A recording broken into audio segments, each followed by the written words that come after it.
Hello everyone and welcome to my channel. Today I'm going to talk to you about chicken coop basics. I can't stress enough how important it is for you to know and understand your city and county ordinance for owning chickens. It's important that you know the laws in your area to make sure before you make an investment in chickens or buying a coop that you can have chickens in your backyard. This is our coop and we purchased it from Carolina Coops.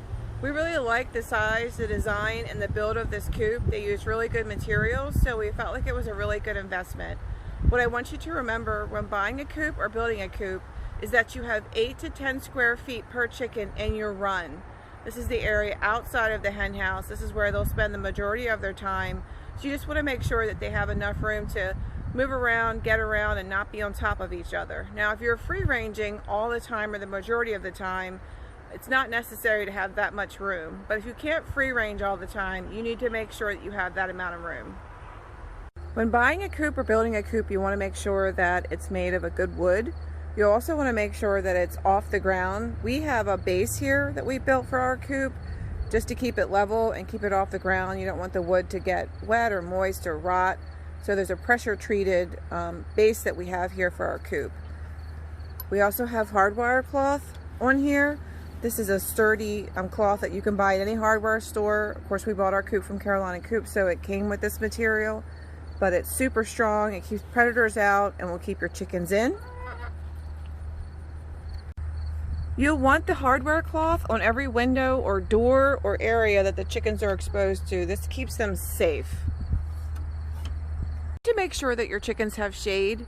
So if you don't build your chicken coop in an area where there's a bunch of trees that can cover it and shade the run, you'll need to put a roof on. If it is shaded, you can just simply put the hardwire cloth on top to protect them from predators. But if it's not possible to have any shade trees around them, please make sure that you give them some sort of shade, whether it's a tin roof or some type of shading material. This is our hen house. You'll need to make sure you have one of these for your chickens. Ours is 6x8. This is where they come in at night and they're safe.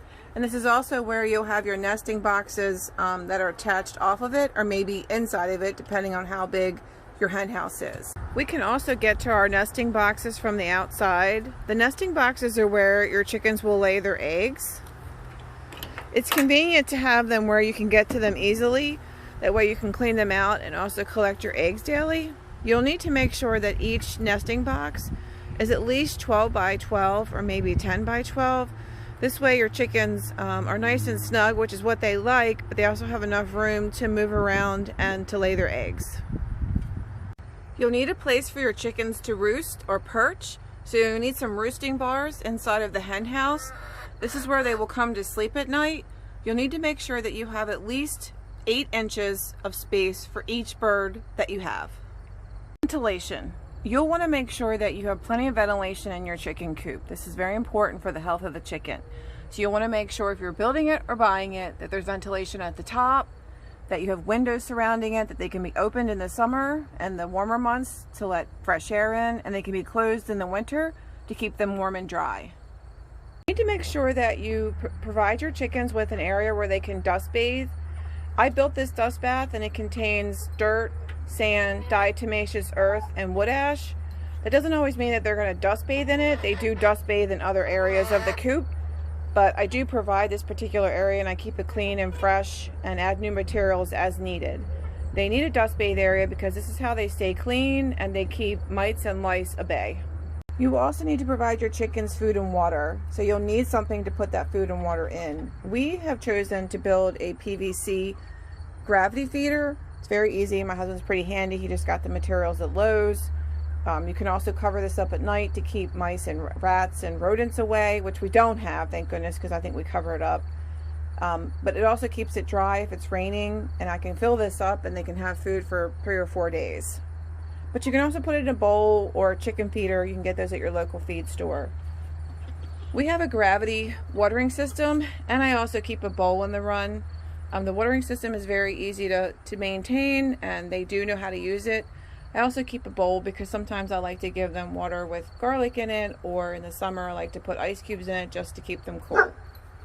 You'll need some kind of protective door on the hen house itself. You want to lock your girls in at night. So right now we have an automatic door that's run on batteries.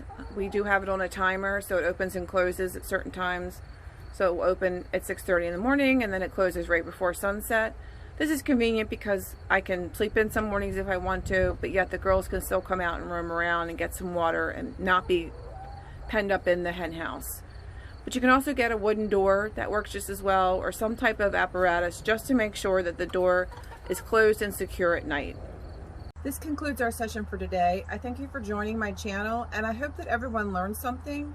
My goal here is to share everything that I've learned along the way with those who are just starting out, so you can avoid some of the pitfalls that my family and I experienced. I look forward to your feedback and comments, so please leave them. My goal is to continue to share what it is that you all need to know about and want to learn. Thanks again for your support. Have a great day.